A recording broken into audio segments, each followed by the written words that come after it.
સત્યવાન સાવિત્રીની કથા. શ્રીમદ દેવી ભાગવત. રાજા અશ્વપતિ દ્વારા સાવિત્રી ઉપાસના તથા ફળ સ્વરૂપ સાવિત્રી નામની કન્યાની ઉત્પત્તિ, સત્યવાનની સાથે સાવિત્રીનો વિવાહ, સત્યવાનનું મૃત્યુ, સાવિત્રી અને યમરાજાનો સંવાદ. ભગવાન નારાયણ કહે છે, નારદજી, જ્યારે અશ્વપતિ રાજાએ વિધિપૂર્વક ભગવતી સાવિત્રીની પૂજા કરીને આ સ્તોત્રનો પાઠ કર્યો, ત્યારે દેવી તેમની સામે પ્રગટ થયા. તેઓ હજારો સૂર્ય જેવા પ્રકાશમાન હતા. સાધ્વી સાવિત્રીજી હસતા હસતા જાણે મા પુત્રને કહેતી હોય એ રીતે રાજા અશ્વપતિને કહેવા લાગ્યા. ત્યારે સાવિત્રી દેવીની પ્રભાથી ચારેય દિશાઓ પ્રકાશિત થઈ રહી હતી. દેવી સાવિત્રી બોલ્યા, મહારાજા, તમારા મનમાં જે ઈચ્છા તે હું જાણું છું. તમારી પત્નીની બધી ઈચ્છાઓ પણ મારાથી અજાણી નથી. તેથી બધું આપવા માટે હું તમારી સામે આવી છું. રાજન, તમારી પરમ સાધ્વી રાણીને દીકરી જોઈએ છે અને તમારે પુત્ર જોઈએ છે, તો ક્રમશઃ તમને બંને પ્રાપ્ત થશે. આ પ્રમાણે કહીને દેવી સાવિત્રી બ્રહ્મલોકમાં ચાલ્યા ગયા અને રાજા પણ પોતાને ઘરે આવ્યા. રાજાને ત્યાં યથાસમય પ્રથમ કન્યાનો જન્મ થયો. તે કન્યાનું નામ સાવિત્રી રાખવામાં આવ્યું. તે એવી સુંદર હતી જાણે બીજા લક્ષ્મીજી જ હોય. તે કન્યા શુક્લ પક્ષના ચંદ્રમાની જેમ મોટી થવા લાગી અને સમય પ્રમાણે તે સુંદરી કન્યાના નવયૌવનના લક્ષણો પ્રગટ થયા. ધૂમ્રસેન કુમાર સત્યવાનને તે પતિ બનાવવા ઈચ્છતી હતી, કારણ કે સત્યવાન સત્યવાદી, સુશીલ અને અનેક ગુણોથી સંપન્ન હતો. રાજાએ રત્નોના આભૂષણોથી અલંકૃત પોતાની કન્યા સાવિત્રીને સત્યવાનને પરણાવી દીધી. સત્યવાન પણ પ્રસન્નતાપૂર્વક સાવિત્રી સાથે પોતાના ઘરે ચાલ્યા ગયા. એક જ વર્ષ વીતી ગયું પછી સત્ય પરાક્રમી સત્યવાન પોતાના પિતાની આજ્ઞા અનુસાર પ્રસન્નતાપૂર્વક ફળ અને લાકડા લેવા માટે જંગલમાં ગયા. તેની પાછળ પાછળ સાધ્વી સાવિત્રી પણ ગઈ. ભાવિવશ સત્યવાન વૃક્ષ પરથી પડી ગયા અને તે મૃત્યુ પામ્યો. મુનિ યમરાજા તેને જોઈને તેનો અંગુષ્ઠ જેટલા સૂક્ષ્મ શરીરને સાથે લઈને યમપુરી જવા રવાના થઈ ગયા.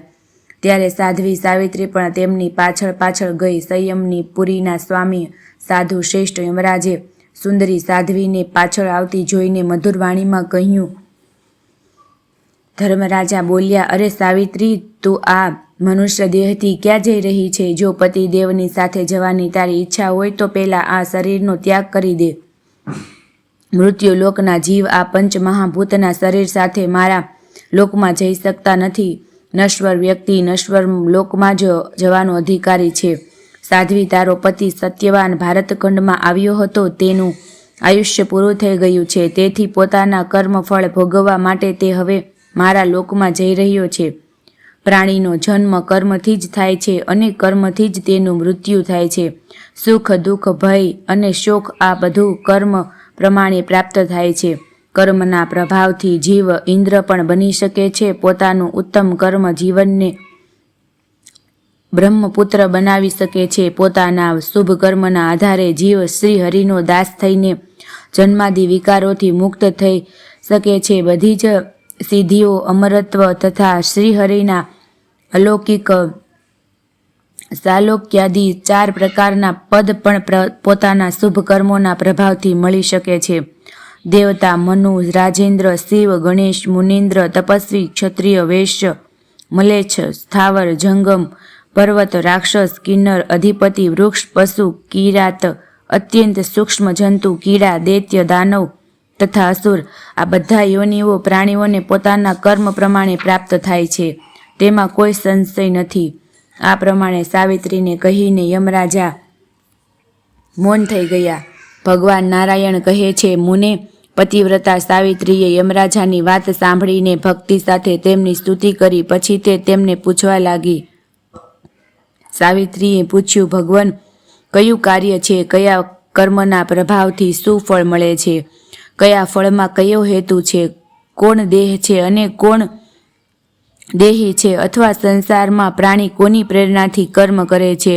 જ્ઞાન, બુદ્ધિ, શરીરધારીઓના પ્રાણ, ઇન્દ્રિયો તથા તેના લક્ષણો શું છે અને તેના દેવતા કોણ છે? ભોગતા કોણ છે, ભોગવનાર કોણ છે અને ભોગ શું છે, જીવ કોણ છે અને પરમાત્મા કોણ છે, તેનો મને પરિચય આપવાની કૃપા કરો. ધર્મરાજા બોલ્યા, સાધ્વી સાવિત્રી, કર્મ 2 પ્રકારના છે, શુભ અને અશુભ. વેદોક્ત કર્મ શુભ છે, તેના પ્રભાવથી મનુષ્યનું કલ્યાણ થાય છે. વેદોમાં જેનું સ્થાન નથી તે અશુભ કર્મો નરકમાં લઈ જનારા છે. દેવતાઓની નિષ્કામ સેવા કરવામાં આવે તેને કર્મ નિર્મૂલા શુભ સ્વરૂપ હોય છે. કર્મનો નાશ કરનાર કહે છે, આવી સેવાથી ઈષ્ટ દેવતાની ભક્તિ પ્રાપ્ત થાય છે. કોણ કર્મ ફળનો ભોગતા છે અને કોણ નિર્લિપ્ત? આનો ઉત્તર છે શ્રુતિ વાક્ય છે કે બ્રહ્મની ઉપાસના કરનાર મનુષ્ય મુક્ત થઈ જાય છે. જન્મ, મૃત્યુ, જરા, વ્યાધિ, શોક અને ભય તેના પર પ્રભાવ પાડી શકતા નથી.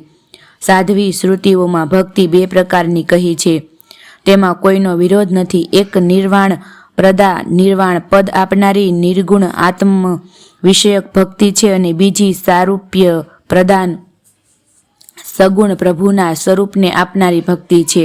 મનુષ્ય આ બંનેનો અધિકારી છે. વૈષ્ણવોને ભગવાન શ્રીહરિનું સ્વરૂપ પ્રદાન કરનારી ભક્તિ પ્રિય છે અને બીજા બ્રહ્મજ્ઞાની યોગીઓ નિર્ગુણ ભક્તિ ઈચ્છે છે. કોઈ પણ કર્મ બીજ રૂપ છે. નિરંતર ફળ આપવું એ તેનો સ્વાભાવિક ગુણ છે. એ બીજું કશું નથી પરંતુ પરમાત્મા ભગવાન શ્રીહરિ તથા ભગવતી પ્રકૃતિનું જ રૂપ છે. દેવી પ્રકૃતિ માયા વિશિષ્ટ બ્રહ્મ સ્વરૂપા છે. કર્મ પણ તેનાથી જ ઉત્પન્ન થયું છે. શરીર, દેહ તો હંમેશા નશ્વર જ છે. પૃથ્વી, તેજ, જળ, વાયુ અને આકાશ આ 5 ભૂત સૃષ્ટિની રચનામાં સૂત્ર રૂપ છે. પરમાત્માની સૃષ્ટિમાં એનો ઉપયોગ થાય છે. કર્મ કરનાર જીવ દેહી છે, તે જ ભોગતા અને અંતર્યામી રૂપે ભોગવનાર પણ છે. સુખ અને દુઃખના સાક્ષાત સ્વરૂપ વૈભવનું બીજું નામ જ ભોગ છે અને આત્મ સ્વરૂપે રહેવું એ જ મુક્તિ છે. સત અસત, આત્મા અને અનાત્માના ભેદને જાણવામાં 2 કારણ છે, તે જ જ્ઞાન છે. આ જ્ઞાનના અનેક ભેદ, ઘટપટાદી વિષય તથા તેનો ભેદ જ્ઞાનના ભેદમાં કારણ કહેવાય છે. નિશ્ચય રૂપ બુદ્ધિ છે, તેને વેદમાં જ્ઞાન બીજ કહે છે. વાયુના જ વિભિન્ન રૂપ પ્રાણ છે. એમના જ પ્રભાવથી પ્રાણીઓના શરીરમાં શક્તિનો સંચાર થાય છે. જે ઇન્દ્રિયોમાં મુખ્ય પરમાત્માનો અંશ સંશયાત્મક કર્મોનું પ્રેરક પ્રાણીઓ માટે નિવારી ન કરી શકાય એવું અતિશય ચંચળ અદૃશ્ય તથા બુદ્ધિનું વિરોધી છે, તેને મન કહે છે. એ જ શરીરધારીઓનું અંગ તથા બધા જ કર્મોનું પ્રેરક છે. તે જ ઇન્દ્રિયોને વિષયોમાં જોડીને દુઃખી કરનારું હોવાથી તે શત્રુ જેવું છે અને તે જ મન સત્કાર્યોમાં જોડીને પ્રાણીને સુખી કરનારું છે.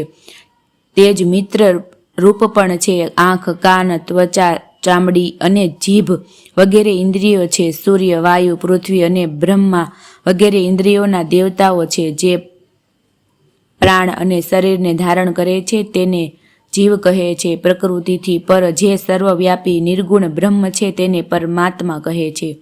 એ કારણોના પણ કારણ છે. પુત્રી, તે જે પૂછ્યું હતું તે બધું શાસ્ત્ર પ્રમાણે મુજબ કહી દીધું. આ વિષય જ્ઞાનીઓ માટે પરમ જ્ઞાનપૂર્ણ છે. પુત્રી, હવે તું આનંદપૂર્વક પાછી ફરી જા.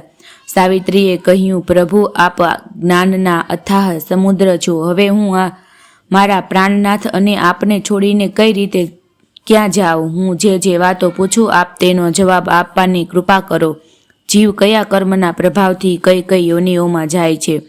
તાત કયા કર્મ સ્વર્ગ આપનારા છે અને કયા નરકપ્રદ છે? કયા કર્મના પ્રભાવથી પ્રાણી મુક્ત થઈ જાય છે તથા ગુરુદેવમાં ભક્તિ થવા માટે કયું કર્મ કારણ છે? કયા કર્મના ફળ સ્વરૂપ મનુષ્ય યોગી બને છે અને અલ્પજીવી થવા માટે કયા કર્મ પ્રેરક છે? કયા કર્મના પ્રભાવથી મનુષ્ય સુખી થાય છે અને કયા કર્મથી દુઃખી થાય છે? કયા કર્મથી મનુષ્ય અંગ વિનાનો, એક આંખવાળો, બહેરો, આંધળો, પગુ, ચિત્તભ્રમ, પાગલ તથા અત્યંત લોભી અને ચોર બને છે? તથા સિદ્ધિ અને સાલોક્યાદી મુક્તિ પ્રાપ્ત કરવા માટે કયા કર્મ મદદ કરે છે? કયા કર્મના પ્રભાવથી જીવ બ્રાહ્મણ બને છે અને કયા કર્મથી તપસ્વી સ્વર્ગાદી ભોગ પ્રાપ્ત કરવામાં કાર્ય કર્મ સાધન છે? કયા કર્મથી મનુષ્ય વૈકુંઠમાં જાય છે? બ્રહ્મન કયા સર્વાત્મકૃષ્ટ કર્મથી ઉત્તમ એવો ગૌલોક પ્રાપ્ત કરે છે? નરક કેટલા પ્રકારના છે તેની સંખ્યા અને નામ કયા કયા છે? કોણ કયા નરકમાં જાય છે અને કેટલો સમય ત્યાં યાતના ભોગવે છે?